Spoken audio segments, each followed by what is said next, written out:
अब हम बात करते हैं बायोकेमिक मेडिसिन काली सल्फ की।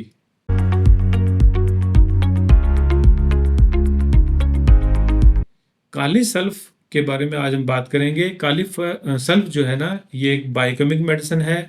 एज यू नो, शुस्लर का सिस्टम बायोकेमिक मेडिसिन का, जिन्होंने ये माना था कि टिश्यू साल्ट्स कुछ हैं, इनकी डेफिशिएंसी से पैथोलॉजीज डेवलप होती हैं। मैं बार बार रिपीट करता हूँ, होम्योपैथिक सिस्टम के प्रैक्टिशनर्स इसका यूज़ साथ साथ करेंगे तो कोई साइड इफ़ेक्ट हानि नहीं होती है। पेशेंट की डेफिशिएंसी अगर दूर होती है तो पेशेंट रिकवर जल्दी करते हैं। और अगर हमारी medicine by the way accurate नहीं है, ट्रूली सिमिलम नहीं है, तो थोड़ा बहुत relief, partial relief in medicine से पेशेंट को दिया जा सकता है। तो केवल 12 ही दवाइयाँ हैं, क्यों नहीं हम ये सब के सब 12 साल्ट्स को अच्छे से अंडरस्टैंड करें और अपनी मेडिसिन के साथ इनको यूज़ करें। पेशेंट को रिलीफ तो होगा ही सही, आपकी प्रैक्टिस भी स्टेब्लिश होने में हेल्प हो जाएगी। तो आज की मेडिसिन है काली सल्फ। 6X में मोस्टली यूज़ करते हैं। ये मेडिसिन का जो एक्शन है, epithelial cells of skin and mucus membrane, epithelial cell of skin and mucus membrane करती क्या है? अगेन से ये इन्फ्लेमेशन करती है, और ये इन्फ्लेमेशन के साथ में डिस्चार्ज जो देगी वो है येलोइश, येलो स्लाइमी एक्सुडेशन। मैं रिपीट करूंगा कि बायोकेमिक मेडिसिन को 2-3 चीजों से डिफरेंशिएट करते हैं। नंबर 1, डिस्चार्ज कैसा है, इन्फ्लेमेशन की स्टेज कैसी है, और स्फीयर ऑफ एक्शन कहाँ है।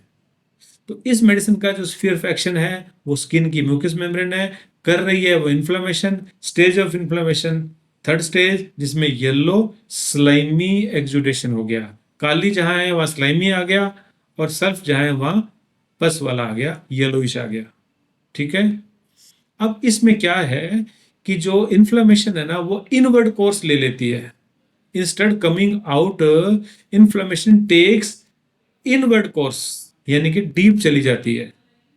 तो डीप जाने से क्या हो जाएगा? अल्सरेशंस हो जाएंगे।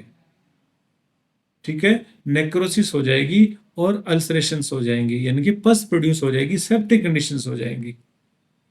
ऑर्गन कोई भी ऑर्गन हो सकता है, कंजक्टाइवा हो सकता है, अपर रेस्पिरेटरी ट्रैक्ट हो सकते हैं, ब्रोंकाई, स्टोमक, यूट्रस, कहीं भी ये इन्फ्लेमेशन इस तरह की हो सकती है। होम्योपैथिक मेडिसिन पल्साटिला इसकी सिमिलर मेडिसिन है। पल्साटिला में भी येलोइश डिस्चार्ज होते हैं, वो भी म्यूकोजा को इफेक्ट करती है और येलो डिस्चार्ज करती है, ये अपन जानते हैं। तो जहां पल्साटिला हमें फील होती है वहां पे काली सल्फ को बायोकेमिक में साथ में दिया जा सकता है। ओके, बस इतना सा याद रखोगे। अब इसको आप कहीं भी अप्लाई कर लो, चाहे कोराइजा ले लो, साइनोसाइटिस ले लो, ओटाइटिस मीडिया ले लो, कान का जो इन्फेक्शन है वो ले लो, वेजाइनल डिस्चार्ज ले लो, कहीं भी इन्फ्लेमेटरी जो प्रोसेस है। अब यहाँ पे क्या ध्यान रखना है, जहां पे डीप पस वाली जैसे एब्सेस वाली हो ना, वहां नहीं है, ये म्यूकस मेम्ब्रेन पे ज्यादा एक्शन है इसका। ठीक है, तो कोराइजा म्यूकस मेम्ब्रेन का हो गया, साइनोसाइटिस म्यूकस मेम्ब्रेन हो गया, ओटाइटिस मीडिया उसी तरह का हो गया, वेजाइनल डिस्चार्ज इसी तरह का इन्फेक्शन हो गया। ओके, तो जहां पे इनवर्ड डायरेक्शन ऑफ इन्फेक्शन है और येलोइश डिस्चार्ज है म्यूकस मेम्ब्रेन के ऊपर, इस तरह का इन्फ्लेमेटरी एक्शन है, ये हो गया काली सल्फ। बायोकेमिक में देते हैं 6X यूज की जाती है, पोटेंसी।